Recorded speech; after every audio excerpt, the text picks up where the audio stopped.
In the waning months of the last decade, in southwestern Ohio, a court case gripped the region and, in fact, parts of the nation involving an 18-year-old girl. This young lady had been guilty of immorality and ended up pregnant, but did not share that fact with her boyfriend or with her family. Her mother and daddy didn't know, they said. She was able to hide it somehow. And after the prom, she had gone to the prom in that condition. Just a few hours later, in the middle of the night while all were asleep, she gave birth to a little baby girl named Annabelle. She named her. We don't know all that really happened. Her police interrogation uncovered some facts that were very disturbing.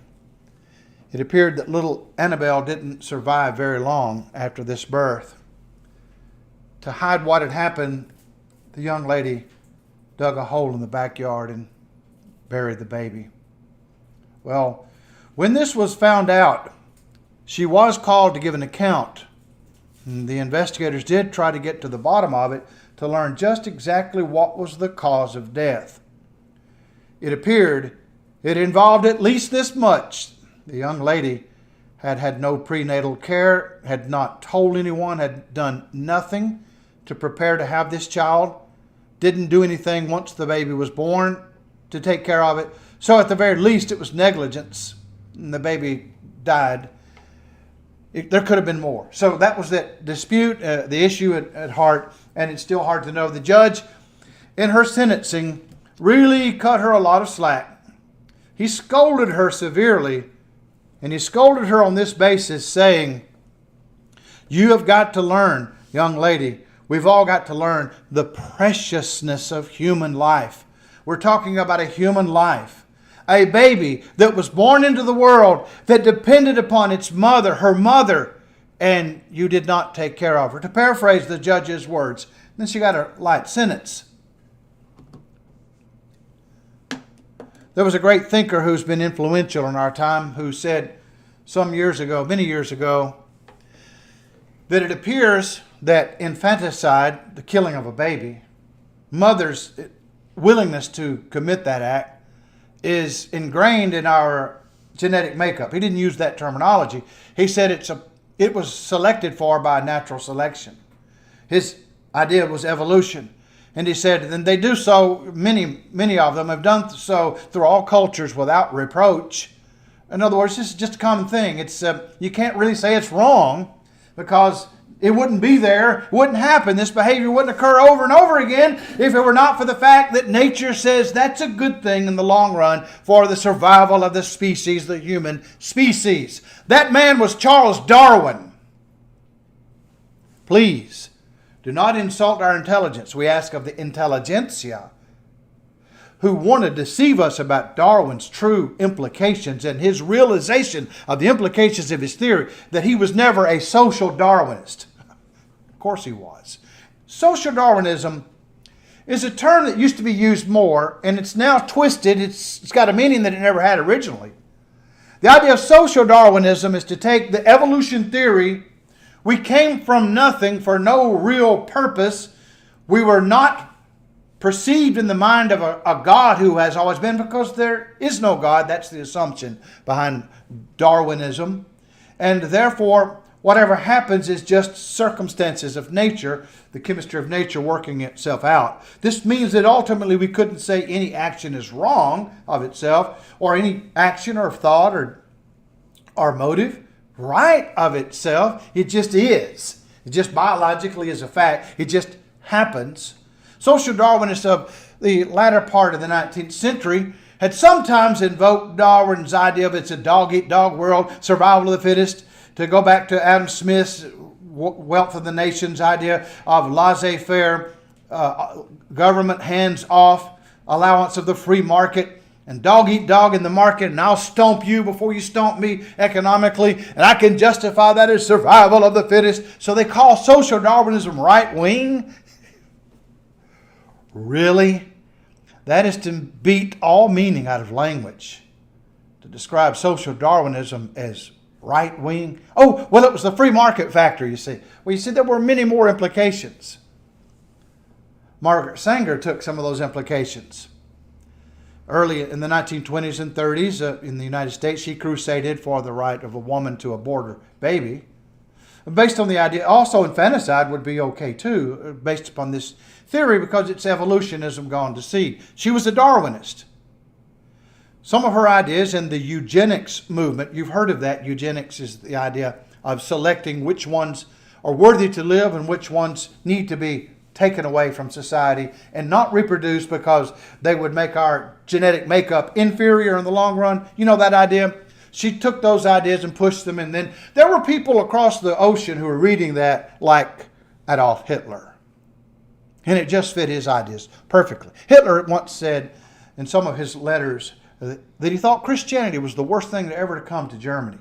He hated and detested it, just as one of his forebears, you might say philosophically, Nietzsche had done. He hated Christianity, hated it with all of his passion, all of his love. He hated it because it teaches gentleness and love and respect for others, the worth of the individual, the worth of innocent life. So their eugenics program was underway based on ideas they received from evolutionists here in the United States. Oh, the shame of it. By the way, today, social Darwinism, that terminology is not used. People think of, the entrepreneur types who use it to justify building big railroad companies and smashing little railroad companies, big oil companies smashing little oil companies. Today they call it sociobiology. But wait a minute, they don't like that one either. Sociobiology, the idea that biology determines what's right for society, what's wrong. It determines ethics. Evolution, in other words, determines what's right and wrong.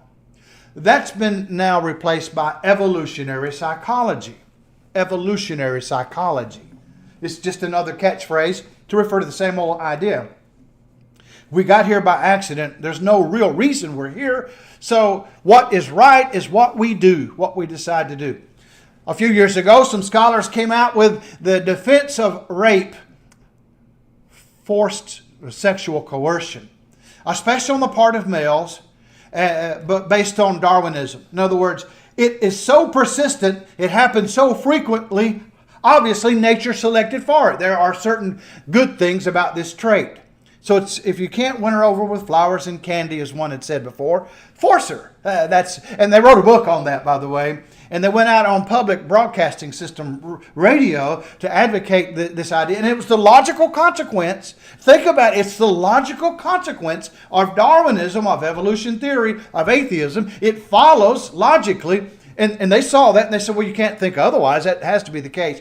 But a lot of women were uncomfortable. And they called into this radio show berating these men. How dare you to say such a thing? Well, it's the evidence. I mean, that's the evidence. Since there is no God, we can't say it's wrong. And one lady called in, she was an evolutionist herself. She just couldn't accept it. I just can't believe you're saying this. And finally one of them got mad and said, you sound like a right-wing fundamentalist. Oh, what an insult to her. She was a humanist. What an insult. No, I'm not. Where are we today? There's a major political party in this country right now that thinks they might be able to swing elections in their favor in a few days because they bring up the issue of abortion. And everybody's upset that the Supreme Court, they imagine, everybody's upset. The court finally said, there never was really a constitutional right, federally protected right for women to have abortions. That's something the states should decide. So the states will. And now it's all the rage once again. The abortion question. And I mentioned that young girl in Ohio a while ago to say this. We all know what would have been the verdict had she just a few hours before. Now, I'm not sure about the actual legality in Ohio, but many jurisdictions just a few hours before would have allowed her to take the life of that baby in a clinical setting with impunity. Partial birth abortion in many jurisdictions. And many famous, well-known celebrities, many leaders in our time, such as the former President Barack Obama and many others, have advocated for that. Should be done without any limitations. We're wondering about the consistency of it all. We're wondering about our response. What should we say? We've dealt with this issue a number of times. I want us to look at a few facts and realize what's going on. Someone asked me the other day, why the insane obsession with abortion of all? Why is it's such a fetish for these people? Well, I don't know for sure. I know a couple of explanations. One is they still want their sexual license to be able to commit fornication and then to erase the consequences if something bad like a pregnancy happens. That's still a motive, a very simple one for many. But there's much more involved than just that.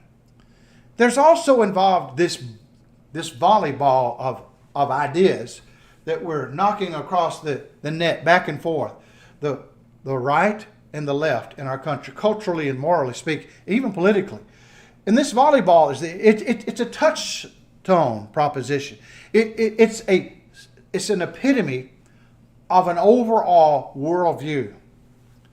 A few years ago, cultural commentator Pat Buchanan said very simply, there's a cultural conflict in the West between Christianity and secularism. At issue is who has moral authority in the modern world. I couldn't have said it any more succinctly. That's it.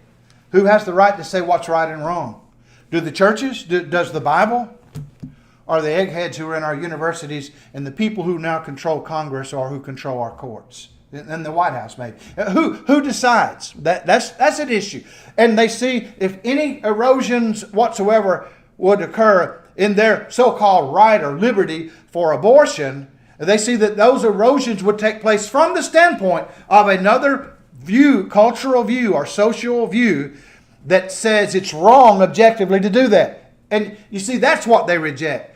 Anybody to say something is objectively wrong, absolutely wrong, wrong intrinsically, wrong in and of itself. So this cultural battle that Mr. Buchanan discussed is really what we are facing, not just the one issue of abortion alone. It's just one symptom. It's symptomatic of the whole worldview we could call evolutionary psychology versus Christian ethics, sociobiology versus the Bible.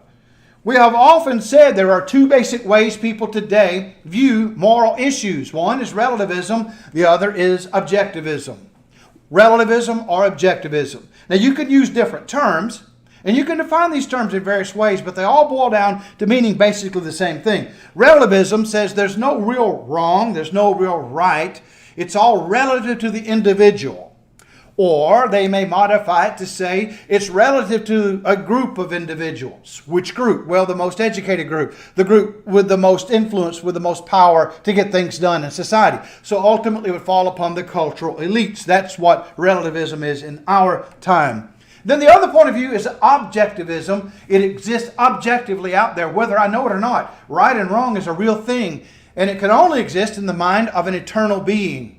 So obviously, objectivism must invoke theism, the belief in God. It depends upon theism. These things go hand in hand. And if you do accept theism, you necessarily will accept objectivism. His will is final. His will is determinative of what's right and wrong, whether it's okay to abort a baby or to kill a young baby, snuff out its life when it's first born. All those kinds of questions, all of them are decided based upon one or the other of these two worldviews. We don't have time in this discussion. I wish we had more time to elaborate on these things, to talk about why we cannot accept the relativist point of view. We can mention its self-referential inconsistency, its absurdity. It defeats itself when it says we ought to pursue truth wherever it leads. Then they allege truth leads to evolution. Therefore, we ought to accept evolution. You ought to accept it in the pews and jettison your view of the Bible. You ought to accept it. It's incumbent upon you. It's your intellectual duty. What? Wait a minute. You're now speaking in theistic terms. We can't shed those terms because we're made in the image of God. We are descendants of the three sons of Noah. This is just the way we're wired. We think in terms of morality, even when we sit back and we criticize others and say there is no such thing as objectivism. William Provine, the late biologist, who was a vehement atheist, frankly said there are no values. There is no such thing as morality. We've already determined that whatever survives is capable of reproducing itself, or organisms and so on. And there's no value of humans over other life. Peter Sanger, I've mentioned him many times, a hideous person, in Princeton University, an ethics professor, and a very popular one at that, who's very much a mover and a shaker in our own world still today, to our chagrin, has spoken about the rights of animals, animal rights over human rights. What did he mean by animal rights? Well, one of the things he said was, since we didn't come from God, we just evolved, we make our own right and wrong. And if you like animals, if you're really fond of a goat, I don't go any farther. The Bible condemns bestiality, but Peter Singer, an American philosopher, he claims to be, or speaks in America now, tells us it would be all right. Broadway put on a play not long ago about a man who fell in love with a goat. And all the hideous things, the perversity that entails. And all the New York urbane type, they thought it was so wonderful. Where are we in this country today? Provine is right, Sanger is right. If God doesn't exist, you cannot condemn those things. This is the issue, whether Darwin was right. There's nothing else. That's the issue. We must do more in churches of Christ to speak on this issue and to prepare ourselves. You know, a thought that often haunts me, I've discussed in the past how the Bible teaches us faith comes by hearing the Word of God, Romans 10:17, and how the Word is heard because preachers are sent. How can they hear unless there's a preacher that's sent to them? The book of Romans in chapter 10 discusses this, and it bothers me because I think about those out there who've not had a preacher sent, and so they haven't been able to have faith and obey the gospel. Then I also think about this, the most haunting thought. Some have heard, but they may hear from a rogue. They may hear from a very unprepared, hypocritical Christian, which may not do any good. Or maybe they don't hear from a rogue, they hear from a sincere but not very able Christian. What if Paul came to Buchanan? What if Paul were resurrected? Paul and Silas themselves, instead of going on their second journey, they come here into our midst and they say, we'll handle it. Let's go out. We'll take care of the issue. We'll take care of evangelism for you. Do you think more people will be reached in Buchanan if Paul and Silas were here? Well, if you think, probably, what does that say about us? They're not here. We are. What it says is, God made me and gave me what I have, made you and gave you what you have.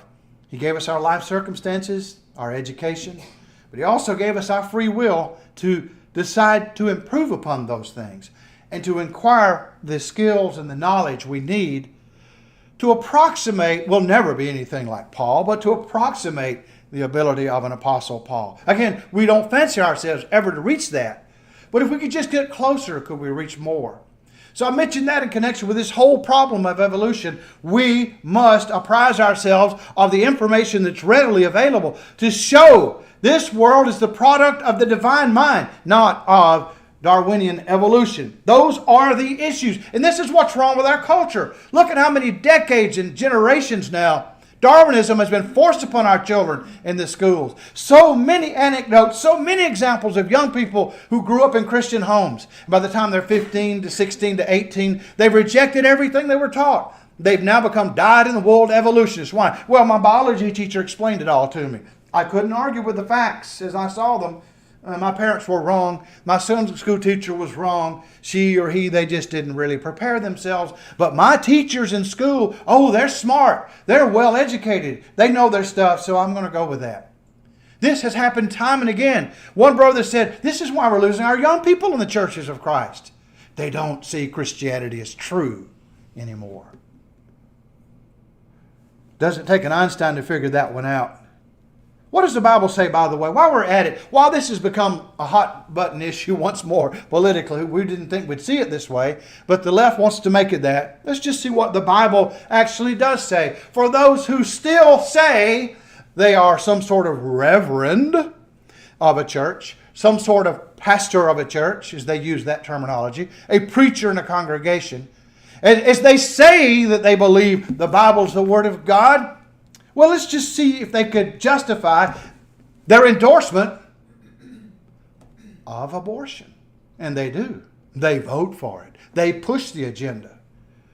And incidentally, all those who know they do and who vote for them do so without worrying about the abortion issue.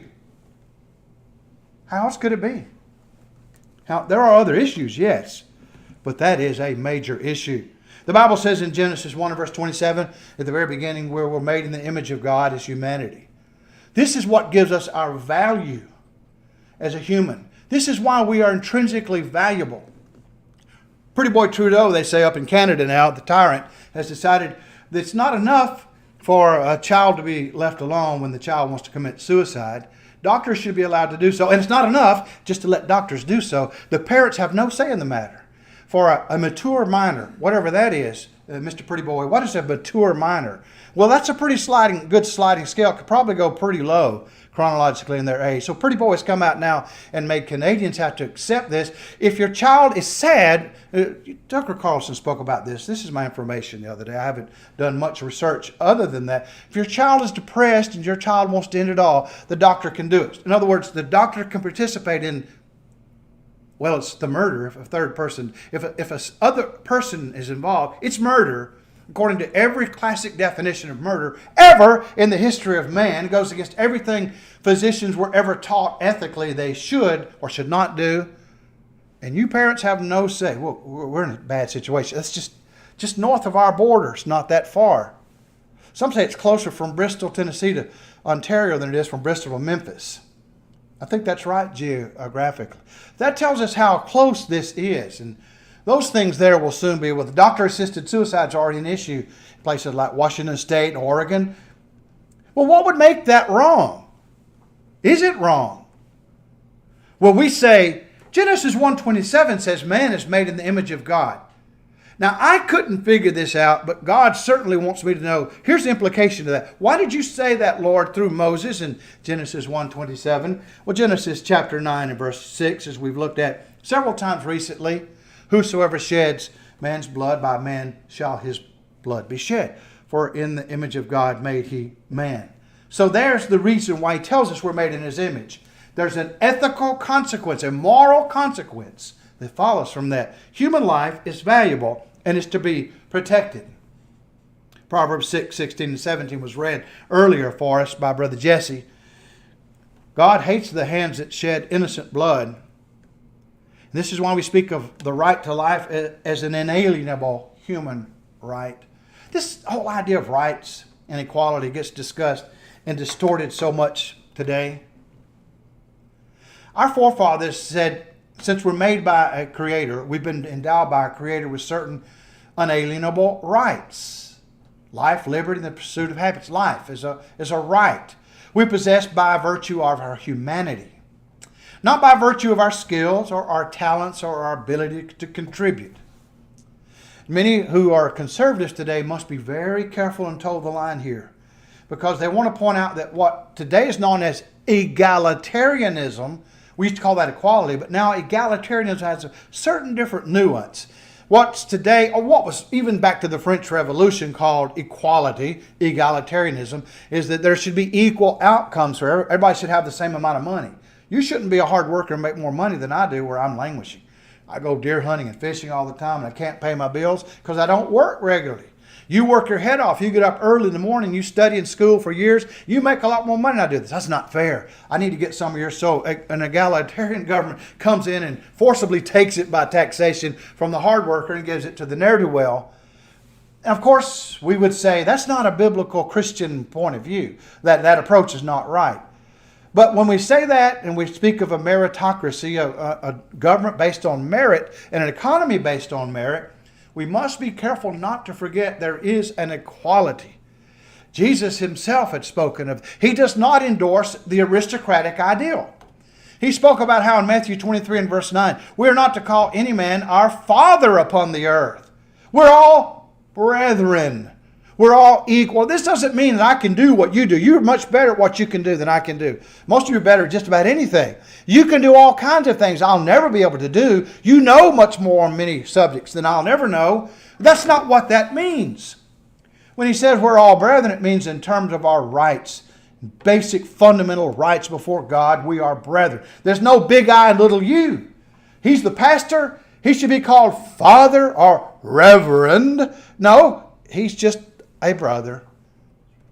Jesus was the first real advocate of human equality in the right way. So be careful, I say to my conservative friends, when you condemn egalitarianism, communism, Marxism, that's one aspect of it. And when you want to defend equality, because the Bible clearly defends equality. A few years ago, William Galen, who was a professor of psychiatry and law at Columbia University, was talking to an American conference of university women. He said this: it used to be easy to know what we wanted for our children, and now the best for our children might mean deciding which ones to kill. We've always wanted the best for our grandparents, and now that might mean killing them. We have the awesome knowledge to do these things, and inevitably we shall be forced to act on it. Well, I would remind you, Doctor, mankind has had the awesome knowledge to do that from the time of Cain and Abel, to kill other people. So it doesn't take a technologically advanced society to have to grapple with that issue. That's an absurdity. But he's simply reflecting logically what the point of view would naturally be if Darwin was right, if there is no God. The cultural conflict in our country is over secularism versus Christianity. Who has the moral authority to speak? The Bible has that authority. Yes, the unborn is a baby. I think almost everybody knows that. Scientifically, they know it's a baby. It's a separate individual from the mother. It's not just an appendage of the mother's body. All know that. It's an individual, unique. When the 23 chromosomes of the father are united with the 23 chromosomes of the mother, another individual exists. That's usually not disputed. Some would say, some of the reverends, especially those in politics today who want to defend abortion, that the Bible endorses it or allows it. Pat Buchanan's really upset with his Catholic brethren. He's a Catholic because most Catholics in America endorse abortion. It's all against our faith. And yet most Catholic politicians, almost every one of them, almost every Catholic politician in the United States for the last several years has endorsed abortion. Many people who claim to be Bible believers do. Job 3 verses 11 and 19 ask this question. Job says, "Why died I not from the womb? Why did I not give up the ghost when I came out of the belly?" So he was in such intense suffering. Why didn't I just die as a stillborn or when I was first born? And yet in verse 16, he talks about untimely births. He talks about babies who come into this world prior to the time they are to come into this world. They are infants which never saw the light. So those infants that come into this world in this way are compared to the infants who died at birth itself. Job was an individual prior to his birth. When we talk about dying babies, a baby dying in the womb, we're talking about a human baby dying in the womb. And it has to be an individual with a spirit, a separate spirit. How do we know it's a separate spirit? Because James 2:26 says that the body without the spirit is dead. So in the case of a human, when the spirit is separated from the body dies. What they call the fetus dies many times for different reasons. The spirit has departed from it. That's the definition. There is a spirit in the unborn baby. Zechariah 12 and verse 1 said God gives the spirit. Ecclesiastes 12 and verse 7 said God gives the spirit, and one day it will return back to God. David said in hyperbole in Psalm 51 and verse 5, "Behold, I was shapen in iniquity, and in sin did my mother conceive me." He said, I think of this hyperbole to mean I was born into a very sinful society. And apparently his mother had done something, you could say, in sin. She conceived him.